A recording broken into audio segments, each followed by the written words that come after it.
ورحمة الله وبركاته.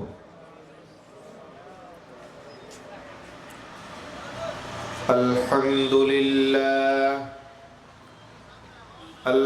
لله الذي حبب إلى قلوبنا الإيمان وكره إلينا الكفر والفسوق والعصيان. أحمده حمدا كثيرا طيبا يملأ الميزان، وأشهد أن لا إله إلا الله وحده لا شريك له شهادة تنجينا من النيران، وأشهد أن سيدنا ومولانا محمدا عبده ورسوله أرسله الله بالحق بشيرا ونذيرا وداعيا إلى الله بإذنه وسراجا منيرا. قال الله سبحانه وتعالى في كلامه المجيد وفرقانه الحميد: أعوذ بالله من الشيطان الرجيم. بسم الله الرحمن الرحيم. يا أيها الناس إن كنتم في ريب من البعث فإنا خلقناكم من تراب ثم من نطفة ثم من علقة ثم من مضغة مخلقة وغير مخلقة لنبين لكم ونقر في الأرحام ما نشاء إلى أجل مسمى ثم نخرجكم طفلا ثم لتبلغوا أشدكم ومنكم من يتوفى ومنكم من يرد إلى أرذل العمر لكي لا يعلم من بعد علم شيئا وترى الأرض هامدة فإذا أنزلنا عليها الماء اهتزت وربت وأنبتت من كل زوج بهيج. صدق الله العظيم. عن ابن عباس رضي الله تعالى عنه قال قال رسول الله صلى الله عليه وسلم لرجل وهو يعظه: اغتنم خمسا قبل خمس، شبابك قبل هرمك، وصحتك قبل سقمك، وغناءك قبل فقرك، وفراغك قبل شغلك، وحياتك قبل موتك، أو كما قال عليه الصلاة والسلام. قال الله سبحانه وتعالى في شان حبيبه: إن الله وملائكته يصلون على النبي يا أيها الذين آمنوا صلوا عليه وسلموا تسليما اللهم صل على محمد وعلى آل محمد كما صليت على إبراهيم وعلى آل إبراهيم إنك حميد مجيد দুরূদ শরীফ হৃদয়ের সবটুকু আবেগ এবং সবটুকু মুহাব্বতকে একত্রিত করে রাসূল করিম সাল্লাল্লাহু আলাইহি ওয়াসাল্লামের শানে আমরা দুরূদ শরীফ পড়ব ইনশাআল্লাহ। আল্লাহুম্মা বারিক আলা মুহাম্মাদ ওয়া আলা আলি মুহাম্মাদ কামা বারাকতা আলা ইব্রাহিম ওয়া আলা আলি ইব্রাহিম ইন্নাকা হামিদুম মাজিদ। দুরূদ শরীফ অনেক রকমের আছে, অনেকগুলো আছে। হাদিস শরীফের ভেতরেও অনেক রকমের দুরূদ শরীফ এসেছে, কিন্তু যেই দুরূদ শরীফটি আমরা নামাজের ভেতরে তিলাওয়াত করি, নারী পুরুষ যুবক বৃদ্ধ শিশু সকলেই আমরা এই দুরূদ শরীফটি জানি, কথা ঠিক কিনা? সবাই যদি এই দুরূদ শরীফটি জেনে থাকি তাহলে কারো মুখ বন্ধ থাকবে কেন? সবাই রাসূল করিম সাল্লাল্লাহু আলাইহি ওয়াসাল্লামের শানে মুহাব্বতের সঙ্গে জোরে সোরে দুরূদ শরীফ পড়ি। আল্লাহুম্মা সাল্লি আলা মুহাম্মাদ ওয়া আলা আলি মুহাম্মাদ কামা সাল্লাইতা আলা ইব্রাহিম ওয়া আলা আলি ইব্রাহিম ইন্নাকা হামিদুম مجيد اللهم بارك على محمد وعلى آل محمد كما باركت على إبراهيم وعلى آل إبراهيم إنك حميد مجيد।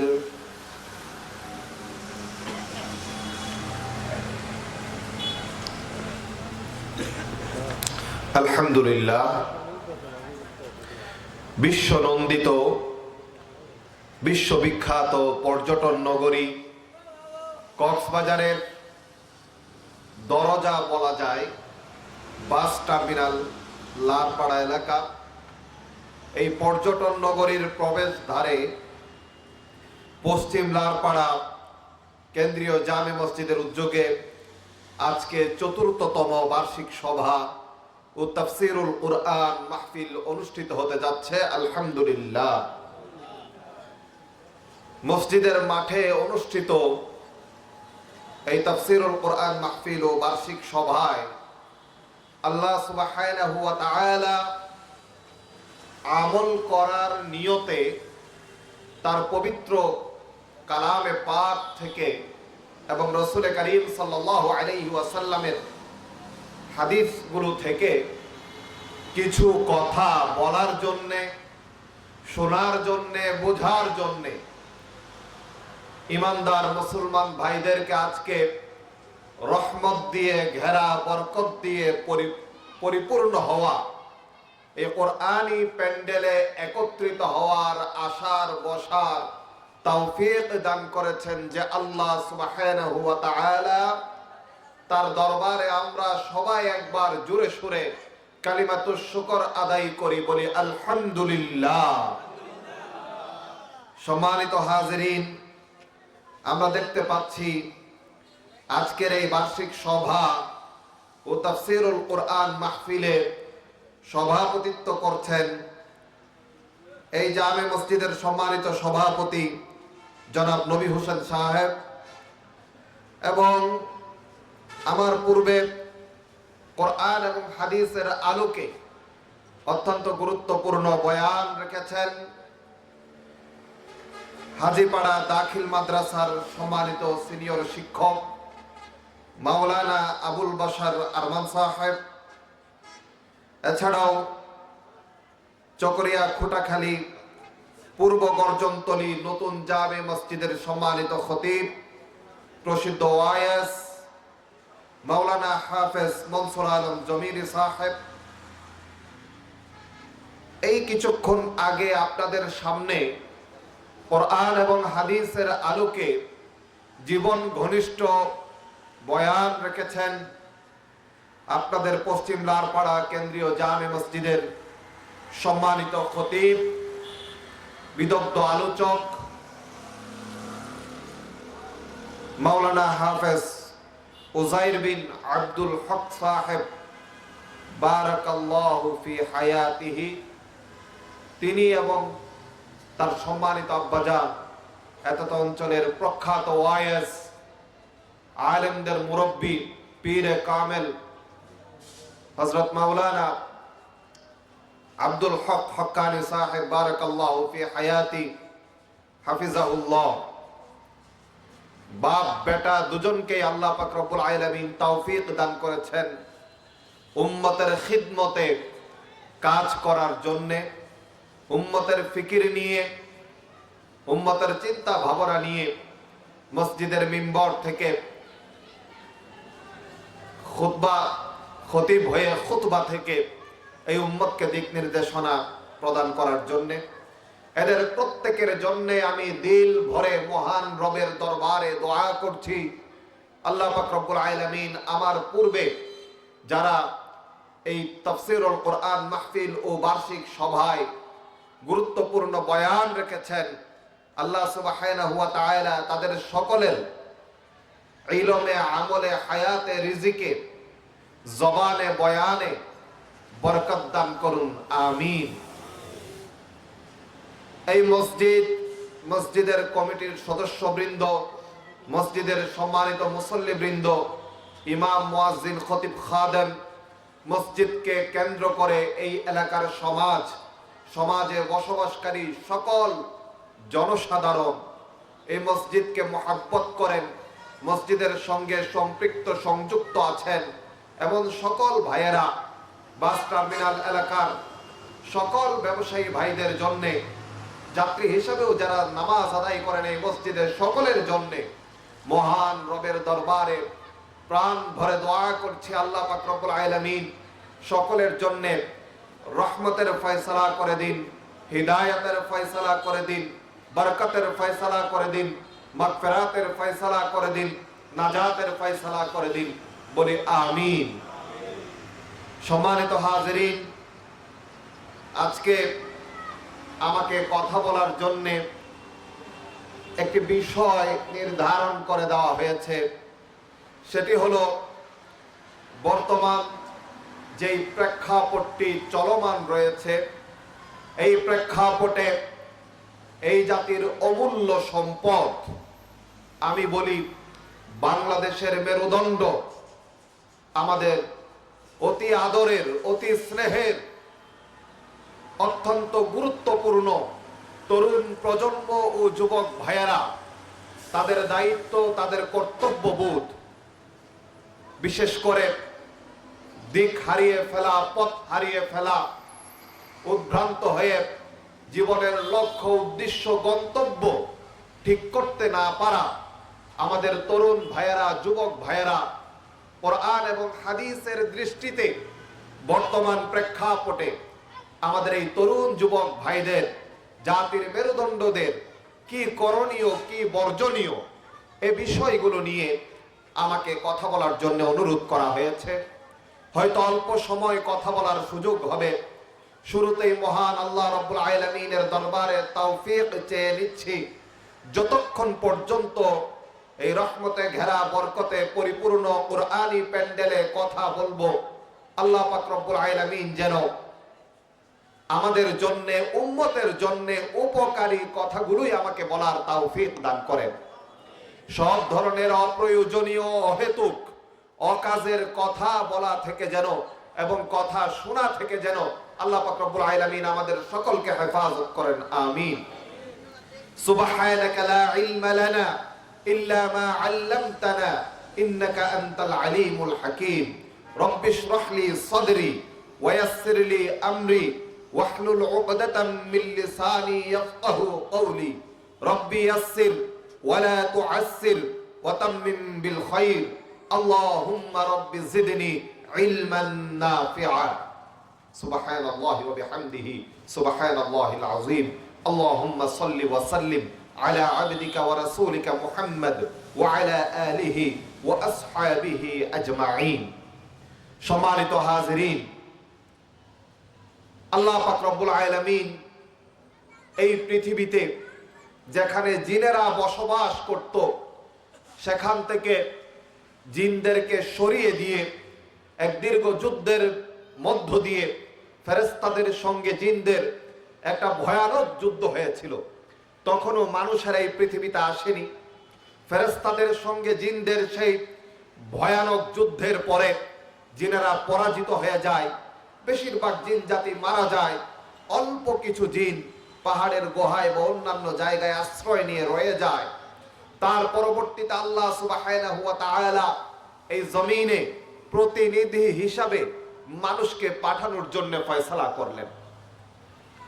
وَإِذْ قَالَ رَبُّكَ إِنِّي جَاعِلٌ فِي الْأَرْضِ خَلِيفَةً। আমরা শুনেছি অসংখ্যবার এই আয়াত এবং এই কথাগুলো। তো আল্লাহ সুবহানাহু ওয়া তাআলা যখন প্রতিনিধি পাঠানোর ফয়সালা করলেন, সর্বপ্রথম আল্লাহ সুবহানাহু ওয়া তাআলা আমাদের আব্বাজান, পৃথিবীর প্রথম নবী, পৃথিবীর প্রথম মানুষ, পৃথিবীর প্রথম পুরুষ হযরত আদম আলাইহিস সালাতু ওয়াস সালামকে তৈরি করলেন।